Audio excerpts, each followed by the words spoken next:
ध्रुवांश अपना शक्तिशाली हमला करने के लिए तैयार था। वहीं अपने नाजुक हाथों को कसकर भींचते हुए जिम्या उसे ही देखती गई।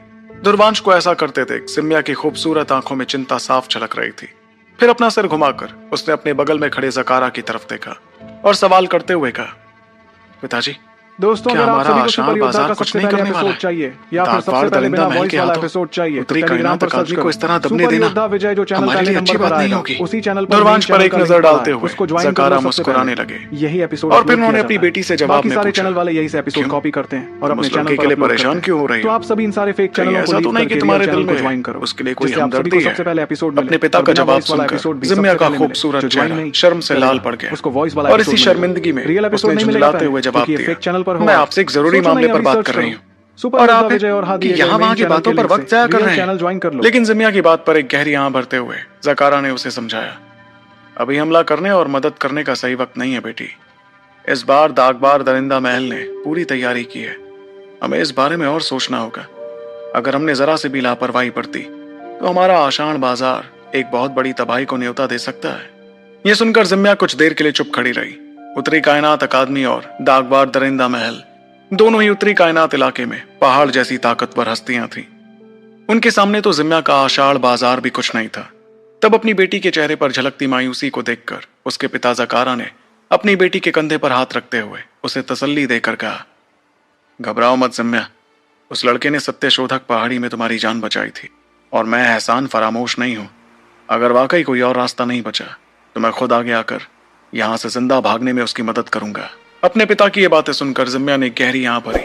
इस मुश्किल हालात में शायद उसके पिता इतना ही कर सकते थे और ये भी बहुत था। दूसरी तरफ जैसे ही ध्रुवांश के शरीर के चारों ओर मौजूद विनाशकारी शक्तियां अपने चरम पर पहुंची तो वो अचानक से आगे बढ़ गया। महान मारजान शैतानी खंबा आसमान की ओर गया और फिर वापस आकर ध्रुवांश के हाथों में समा गया। उस खंबे को शैतानी शक्ति से भरकर ध्रुवांश ने चीखते हुए अमोघनाथ पीत योद्धा पर हमला कर दिया। शैतानी खंबे की परछाई ने अपनी शैतानी शक्तियों के साथ अमोघनाथ पीत योद्धा को ढक लिया।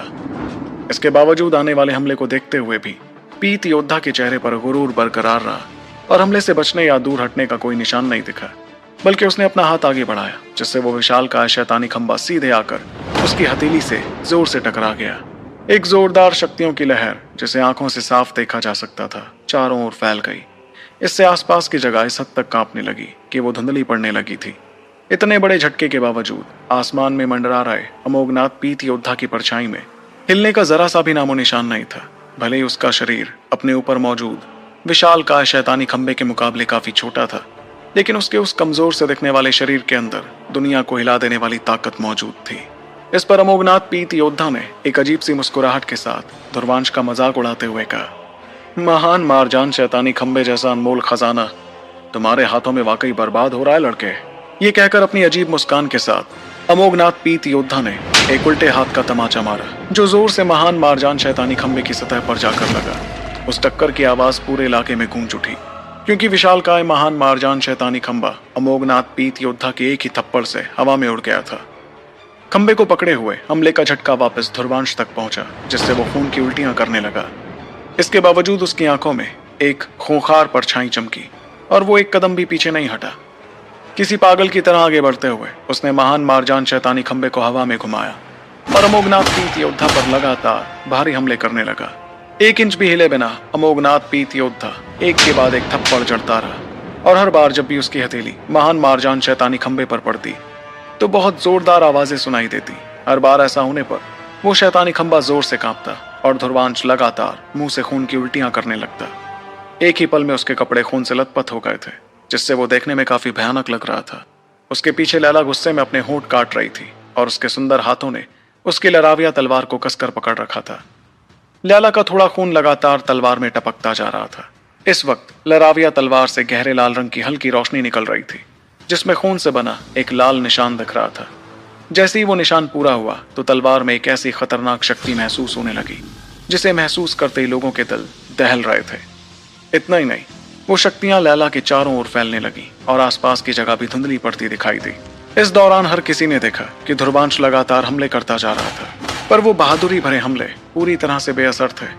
इसके बजाय उसके जख्म और भी गंभीर होते जा रहे थे जिसे देखकर हर कोई चुपचाप मायूस होने लगा।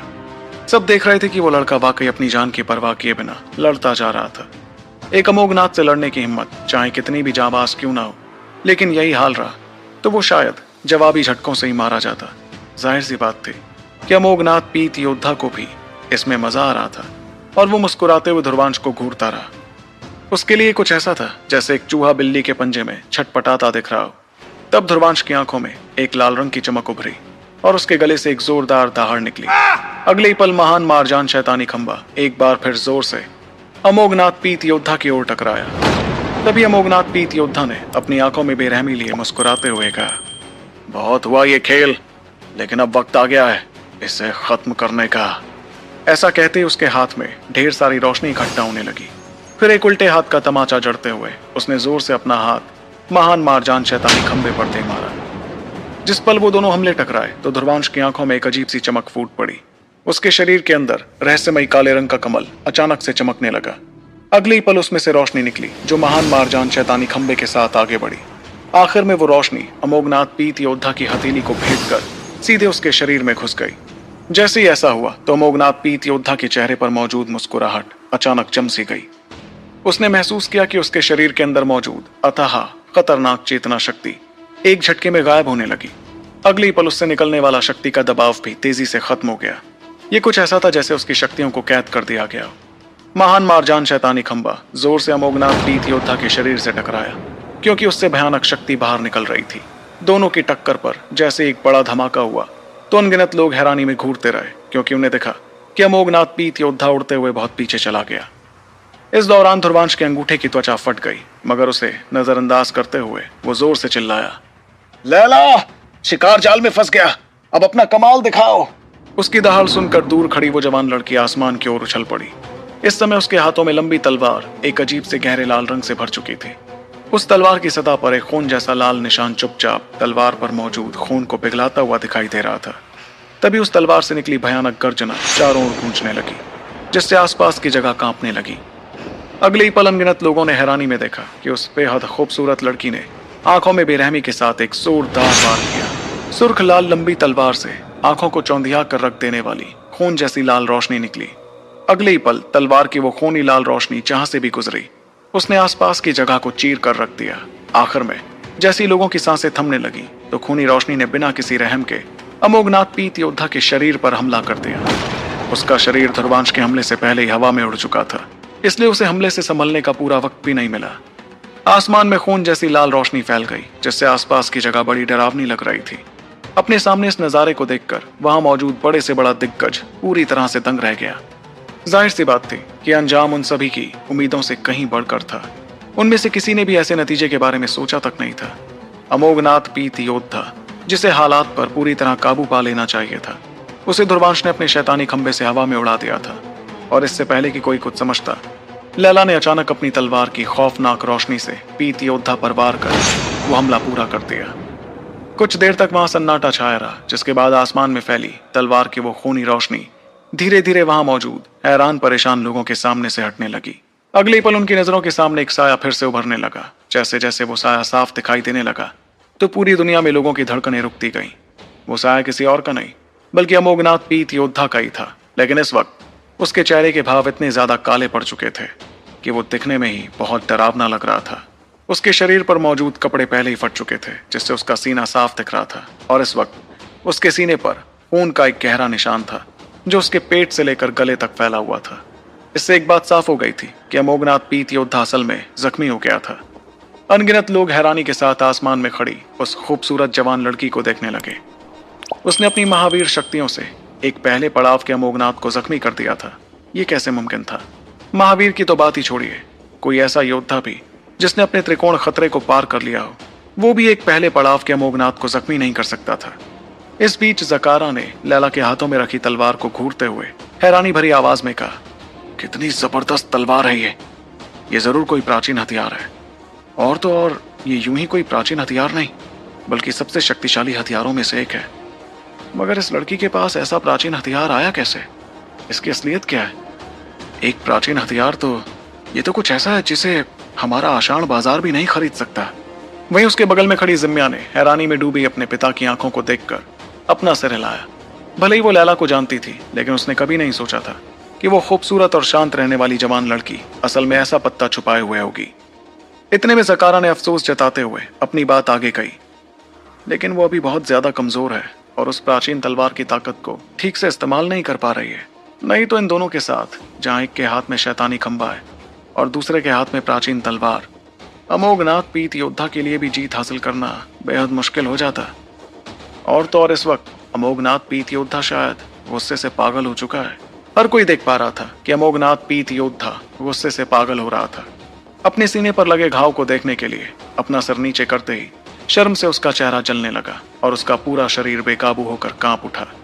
भले ही ऐसे जख्म से उसे कोई नुकसान नहीं हुआ था, लेकिन ये बेशक उसके चेहरे पर एक जोरदार तमाचा था।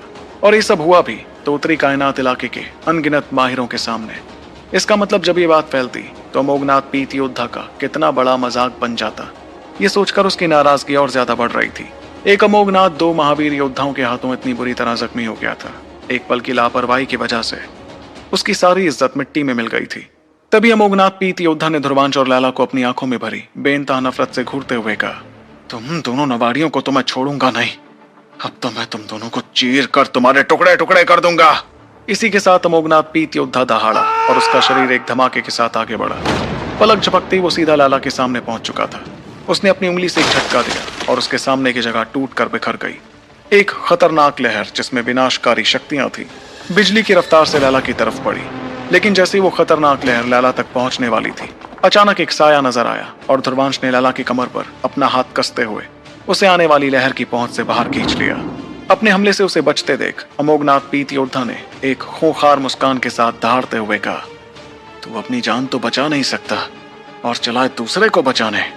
ये कहते ही उसने एक बार फिर अपनी उंगली से इशारा किया, जिससे एक तरल जैसी रोशनी निकली। वो रोशनी आयाम को चीरते हुए सीधे जोर से ध्रुवांश की पीठ से टकराई। इतना भारी हमला झेलने पर ध्रुवांश के मुंह से खून का एक फव्वारा निकला और उसने लैला को कसकर गले लगा लिया। फिर दोनों बुरी हालत में हजारों मीटर पीछे उड़ते चले गए। ध्रुवांश की पीठ पर खून और मांस में फर्क करना मुश्किल था।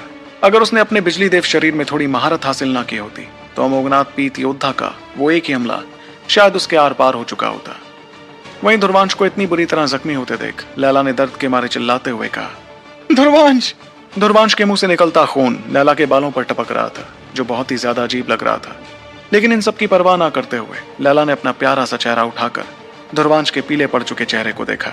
उसे घूरते ही लैला के दिल को किसी ने कसकर जकड़ लिया और उसने अपने होंठ इतनी जोर से काटे कि उन पर लाल निशान पड़ गया।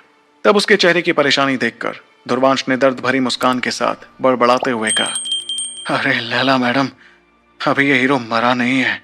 उसे इस वक्त ऐसा महसूस हो रहा था जैसे उसके शरीर की सारी हड्डियां टूट चुकी थी, इसलिए उसके पूरे शरीर में बेइंतहा दर्द की लहर दौड़ गई। वाकई एक अमोघनाथ के खूंखार हमले ने उसे इस लायक नहीं छोड़ा था कि वो कोई मुकाबला कर सके। वहीं ध्रुवांश की हालत देखकर अमोघनाथ पीत योद्धा ने बेरहमी के साथ कहा, हाँ तुम अभी मरे नहीं हो, वो इसलिए क्योंकि मैं चाहता हूं कि तुम दोनों मौत से भी ज्यादा दर्द महसूस करो। तैयार हो जाओ, ऐसा दर्द तुम्हें पहले कभी नहीं हुआ होगा। इतना कहते ही अमोघनाथ पीत योद्धा ने उन्हें बेरहमी से घूरते हुए एक बार फिर अपनी उंगली उठाई। तो आखिर कैसे बच पाएंगे लैला और ध्रुवांश शक्तिशाली अमोघनाथ पीत योद्धा के जानलेवा इरादे से? और कौन सी रहस्यमय शक्ति बाहर आने वाली है, सभी को हैरान करने जानने के लिए सुनते रहिए सुपर। लैला अपने दांत पीसते हुए लराविया तलवार को कसकर पकड़े हुए थी और फिर वो अपनी उंगली से तलवार की नोक को पोंछने लगी। जैसी उसकी उंगली ने तलवार को छुआ तो तलवार पर खून जैसे लाल रंग का एक बेहद पेचीदा निशान उभर आया। ये देखते हुए उसने अपना हाथ आगे बढ़ाया ताकि वो उस निशान को मिटाकर लहराविया तलवार पर चढ़ी सील को पूरी तरह से खोल सके। लेकिन जैसे ही वो ऐसा करने वाली थी कि तभी ध्रुवांश ने गुस्से में आगे बढ़कर उसकी तलवार को कसकर पकड़ लिया। इस वजह से तलवार की खूंखार चेतना शक्तियों ने तुरंत उसके हाथ को चीर दिया और वो खून से लथपथ हो गया। ध्रुवांश की हरकत देखकर लैला एकदम से दंग रह गई और उसने हड़बड़ी में अपनी लहराविया तलवार पर मौजूद चेतना शक्तियों को वापस खींच लिया। वहीं ध्रुवांश का खून से लथपथ हाथ देखकर लैला ने घबराहट में चिल्लाते हुए कहा, पागल हो गए हो क्या तुम ध्रुवांश, छोड़ो इसे। इस पर ध्रुवांश ने दर्द में अपने दांत पीसते हुए उसे साफ साफ जवाब दिया, ऐसा मत करो लैला, घबराने की कोई जरूरत नहीं है, मैं इतनी आसानी से मरने वाला नहीं हूं। ध्रुवांश लैला के कुछ सबसे खतरनाक पैतरों के बारे में जानता था। अगर वो उन्हें इस्तेमाल कर लेती तो शायद वो उस अमोघनाथ पीत योद्धा को काबू करने में कामयाब हो दोस्तों, जाती। अगर आप सभी को लेकिन सुपर ऐसा योद्धा करने का पर सबसे लैला पहले के एपिसोड दादाजी चाहिए उसे वापस या फिर कर ले सबसे जाते पहले हैं। बिना वो भी वॉइस अभी वाला के अभी। एपिसोड चाहिए तो यानी उसे टेलीग्राम पर धुरवांश सर्च करो से बहुत सुपर दूर हो योद्धा जाना विजय, पड़ता। जो चैनल पहले और नंबर धुरवांश पर ऐसा आएगा होते हुए उसी बिल्कुल चैनल नहीं पर देखना मेन चाहता चैनल था। का लिंक पड़ा है, लैला अच्छी उसको तरह ज्वाइन जानती कर लो थी सबसे कि पहले। धुरवांश के दिमाग में यही क्या चल एपिसोड रहा था। अपलोड किया जाता है। उसे धुरवांश के बाकी साथ सारे चैनल बिताया वाले हुआ यही हर से एक पल एपिसोड प्यारा कॉपी था। करते हैं और अपने लेकिन उसके चैनल दिल पर में अपलोड धुरवांश करते की सुरक्षा हैं। से तो आप बढ़कर सभी इन कुछ भी सारे नहीं फेक था। चैनलों को लीव करके रियल अगर उसकी चैनल को जान ज्वाइन बचाने के करो, बदले में जिससे आप लैला सभी को को ये सब सबसे पहले छोड़ना भी एपिसोड पड़ता, मिले और तो बिना वो एक वॉइस पल वाला के लिए भी एपिसोड नहीं भी हिचकिचाता। सबसे पहले मिले। जो तब ज्वाइन धुरवांश ने उसकी नहीं आंखों में करेगा देखते हुए उसको भरोसे वॉइस के वाला साथ एपिसोड कहा, मिलेगा। रियल मुझ एपिसोड पर नहीं मिलेगा यकीन पहले, रखो, लैला। क्योंकि ये फेक चैनल पर हो आप। ये सुनकर सोचो लैला ने नहीं, अपने अभी दांत सर्च पीसते करो हुए सीधे सुपर योद्धा धुरवांश विजय की और आंखों हाँ में दिए गए घूरा। मेन चैनल के और लिंक फिर से आखिरकार रियल अपनी चैनल पकड़ ज्वाइन ढीली कर लो। दी। फिर उसने धीरे से अपना सर हिलाते हुए धुरवांश की तरफ देख कर कहा, ठीक है, लेकिन अगर तुम्हारे पास कोई और रास्ता नहीं बचा तो मैं अपना दाव चल दूंगी, और तब तुम चाहे मुझे रोकने की कितनी भी कोशिश क्यों ना करो, मैं रुकने नहीं वाली। उसकी आवाज में एक यकीन साफ झलक रहा था। जाहिर था कि वो धुरवांश को किसी भी तरह अपने फैसले पर असर नहीं डालने देती।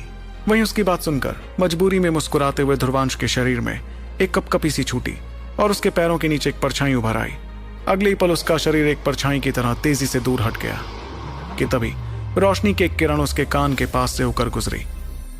भले ही वो हमले से बच गया था, लेकिन उस किरण ने धुरवांश के चेहरे पर एक गहरा घाव बना दिया था। तभी अचानक दूर आसमान की ओर से एक बेहद खतरनाक चेतना शक्तियों की खलबली महसूस हुई। जब लोगों ने उस तरफ नजरें घुमाई तो उन्होंने देखा कि लिवशांग और दृष्टि के बीच एक हैरान कर देने वाली लड़ाई चल रही थी। दृष्टि, जो अब तक लिवशांग से लड़ने में कोई दिलचस्पी नहीं दिखा रही थी, अब बेरहमी से भर गई थी, इसलिए उसके हमले अब बेहद खूंखार हो चुके थे। उसके खतरनाक हमले के बाद एक लिवशांग की तरफ जा रहे थे, जिस वजह से वो पूरी तरह से हक्का बक्का रह गया। अपने चेहरे पर बर्फीले भाव लिए दृष्टि ने अपनी खूबसूरत आंखों से जानलेवा आग बरसाते हुए कहा, दफा हो जाओ लीडर लिवशांग, वरना आगे तुम्हें इस लड़ाई का अफसोस मनाने का मौका तक नहीं मिलेगा। दृष्टि की आंखों से अचानक निकली उस हैरान कर देने वाली मारने की आग को देखकर लिवशांग चौंक गया। उसने एक पल के लिए धुरवांश की तरफ देखा, जो अमोघनाथ पीत योद्धा के हमलों से बचता हुआ बुरी हालत में था। फिर मजबूरी में मुस्कुराते हुए लिवशांग ने दृष्टि से कहा, मिस दृष्टि, क्या हम वापस पहले की तरह नहीं हो दोस्तों, सकते? अगर आप सभी को सुपर अब इस योद्धा का तरह सबसे लड़ने का पहले क्या एपिसोड फायदा है? चाहिए या फिर इससे सबसे हम पहले दोनों में बिना से वॉइस किसी का वाला भी भला एपिसोड नहीं चाहिए होगा। तो टेलीग्राम पर लेकिन सर्च इससे करो पहले कि वो अपनी सुपर बात पूरी योद्धा कर विजय, पाता, जो चैनल दृष्टि पहले ने नंबर अपना पर हाथ आएगा लगा दिया उसी चैनल और पर मेन आसमान में चैनल का खलबली लिंक मच पड़ा गई। है, उसको ज्वाइन कर लो सबसे अनगिनत पहले। चमकदार यही रोशनियां बाहर एपिसोड निकली। अपलोड किया जाता है। और बाकी उन्होंने सारे चैनल मिलकर वाले यही से 1000 एपिसोड मीटर कॉपी से भी करते हैं बड़ा और अपने गहरे चैनल लाल पर रंग का अपलोड एक करते विशाल हैं। चेतना तो आप जाल सभी इन बना सारे दिया। फेक चैनलों को लीव उस करके चेतना रियल जाल चैनल के को अंदर ज्वाइन करो, 1000 मीटर से जिससे भी आप सभी ऊंचा को सबसे एक पहले आलीशान एपिसोड मिले ज्वालामुखी और बिना तेजी वॉइस से वाला आकार एपिसोड ले भी रहा सबसे था। पहले मिले। तब जो दृष्टि ने ज्वाइन एक नहीं ठंडी दहाड़ करेगा, लगाते हुए उसको अपनी वॉइस वाला पतली एपिसोड आस्तीन मिलेगा। लहरा कर कहा, रियल एपिसोड नहीं मिलेगा बस पहले, बहुत हुआ। क्योंकि ये फेक चैनल अब पर मैं हो खुद आप। को रोकने नहीं सोचो वाली। नहीं, अभी सर्च तुम्हें करो मरना है तो मरो। सुपर योद्धा विजय और अगली हाँ पल दिए उस गए मेन आलीशान चैनल के लिंक ज्वालामुखी से रियल चैनल हैरान ज्वाइन कर कर देने लो। वाली शक्तियां बाहर निकलने लगी। उसके मुंह से लावा फूट पड़ा, जो देखते ही देखते एक विशाल लावा के अजगर में बदल गया। वो अजगर आगे की ओर बढ़ा और फिर दहाड़ते हुए उसने सीधे लिवशांग पर हमला कर दिया। वहीं उस हमले को अपनी ओर आता देख लिवशांग के चेहरे का रंग ही उड़ गया और उसने जरा सी भी लापरवाही दिखाने की हिम्मत नहीं की। एक धीमी दहाड़ के साथ उसके पीछे एक विशाल और चमकती हुई चेतना शक्ति की आकृति घनी होने लगी। वो आकृति आसमान को थामे हुए किसी दैत्य की तरह लग रही थी और उसकी हर एक सांस से तूफान और बादल बन रहे थे। उस आकृति ने अपनी विशालकाय उंगली को कड़कड़ाहट के साथ आगे बढ़ाया, जिसने अपने सामने की जगह को चकनाचूर कर दिया और फिर वो सीधे सामने से आ रहे बेहद बड़े और खतरनाक लावा अजगर से टकरा गई। गुस्से में आग बबूला हो रही दृष्टि का सामना करने के लिए लिवशांग के पास अपने अमोघनाथ शैतान को बुलाने के अलावा और कोई चारा ही नहीं बचा था। एक तरफ जहां दृष्टि और लिवशांग एक दूसरे पर जोरदार हमले कर रहे थे, वहीं दूसरी ओर धुरवांश की हालत लगातार बिगड़ती जा रही थी। अमोघनाथ पीत योद्धा अब पहले से भी ज्यादा तेजी से हमले कर रहा था, जिस वजह से धुरवांश के शरीर पर आए जख्म बढ़ते जा रहे थे। इन जख्मों से लगातार खून बहता गया। इस दौरान धुरवांश की बाहों में सिमटी लैला की आंखें उसके शरीर पर बढ़ते घावों को देखकर लाल हो गईं। अपनी लराविया तलवार को कसकर पकड़े हुए उसके हाथ बुरी तरह से कांपने लगे थे। तब अमोघनाथ पीत योद्धा ने एक खूंखार हंसी हंसते हुए अपनी 10 उंगलियों को फैलाकर कहा, तो अब तक तो बहुत अच्छे से बचता आया है, लेकिन क्या इस बार भी बच पाएगा? इतना कहकर उसने गुस्से से अपनी उंगलियों को अपने सामने की खाली जगह पर दबा दिया। जैसे उसकी उंगलियां नीचे दबी तो 10 खतरनाक रोशनी की किरणें आयाम को चीरती हुई निकली। फिर इन रोशनियों ने धुरवांश के चारों तरफ एक बहुत बड़ा घेरा बनाकर उसे फंसा लिया।